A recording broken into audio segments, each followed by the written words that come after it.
What's up, everybody? Welcome to Kicking with D. Welcome back to the channel. Now, the UFC card just ended, and it was actually a pretty good card. The whole main card, I believe, was all finishes. And I just want to tell you what I thought about the card, and let's get into it. We'll cover everything right now. We'll first started out from the second to last fight of the prelims, which was Beatrice Mesquita versus Melissa Mullins, and Beatrice submitted her in the first round via armbar. This fight was okay. I guess Beatrice is a prospect, and she's been smitten everybody left and right. Her striking is to be desired. She got rocked on the feet, and the girl was putting a wallop in her ass. And then the homegirl didn't disengage off of her, and then eventually Beatrice got it to the ground and submitted her pretty quick from then. Then next we go into the headline of the prelims, which was an upset. This dude, Andre Lima versus Kevin Borjas. Andre Lima, some of you may remember, some dude, he got bit by a fighter in a match. He got bit on the bicep, and he got the bite tattooed on his bicep. So he was coming in undefeated. He's a good prospect, got the bite mark tattoos, feeling himself. But he went out there and kind of got walloped too. But it went to a decision. Kevin Borjas kind of was just skating around the whole octagon, just skating along the cage.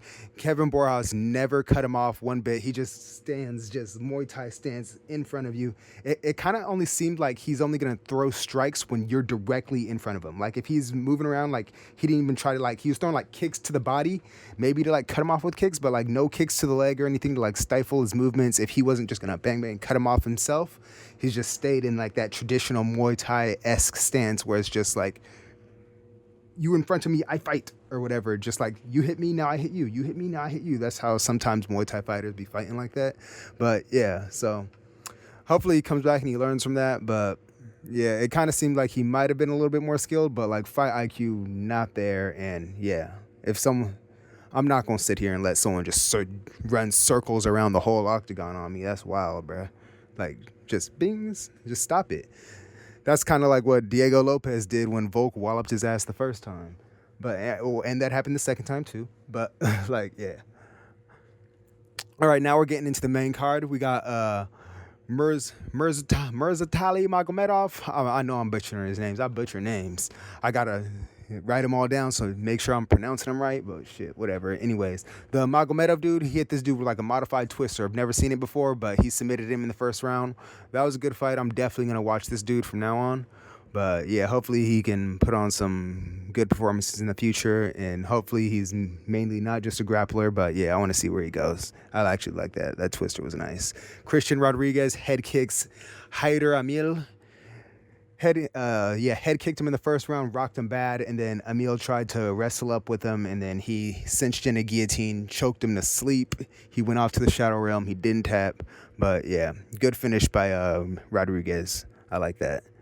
And then in the co-main event, it was Navajo Sterling versus Ian Kuntilaba, and I think he's undefeated too. He was 9-0.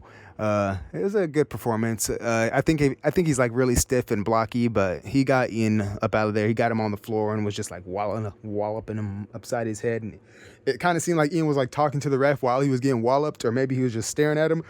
Because the ref was saying that you gotta fight back, and Ian Kuntilaba was just staring at him or whatever. But yeah, he just got walloped until the ref called it off.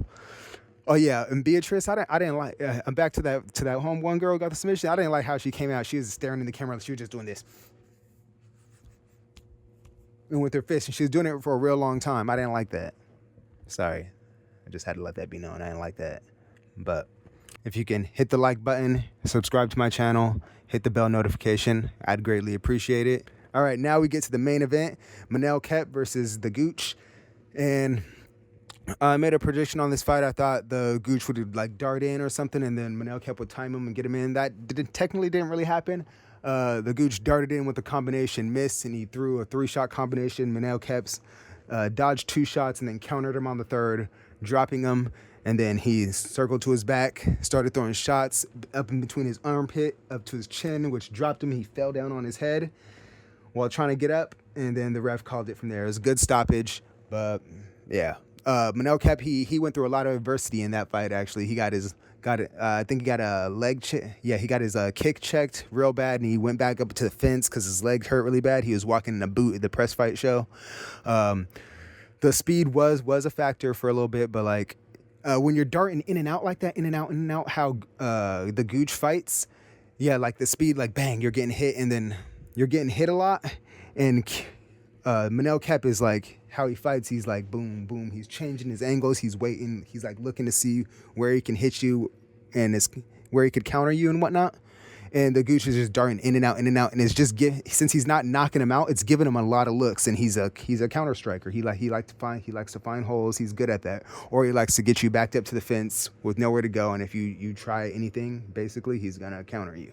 And yeah, Manel Kep is good at that. You just keep giving him looks, even though he was getting hurt, went through a lot of adversity doing it. He's still making reads on you. His mind is still in the fight, and he was able to basically get the Gooch extending in a long combination, and he was able to intercept him and put him down. Now, I don't think that was like the greatest performance by Manel Kep. I do want to talk about how I think he matches up to because he's either going to fight Joshua Van or Alexandre Pantoja. I think he's going to end up fighting Pantoja because I think Pantoja is going to beat Van. Based off what we've seen at the Tatsuo Taira fight, I feel like Pantoja is more of a submission threat than Taira, and Van will go to the ground, and he kind of can get held down. So I think Pantoja will probably sub Van and get him out of there. If Van wins and he fights Manel Kep, I think Manel Kep will knock out Joshua Van. Joshua Van's not known to he's not like knocking people out with like one punch, whatever. He like takes a cumulative damage on you. I don't think he's like starching people early, and I feel like he's going to give Manel Kep basically too many reads. He's going to extend off in probably a longer combination. He's going to get rocked. He's going to go up to the fence. And then once Manel Kep has Joshua Van against the fence, I think the fight's going to end pretty quickly from there. But yeah, I just think striking and their striking styles don't match up too well. But if Van pulls it off, then dang, that'll be the second time he done proved me wrong. Because I definitely thought he was going to lose to Tatsuo Taira. But that was a barn burner fight for sure. But Joshua Van pulled that shit off. And if Joshua Van pulls it off against Pantoja, I'm not expecting him to do that. That'd be cool. But if Pantoja wins, which I'm expecting him to do, then it'll be Manel Kep versus Pantoja.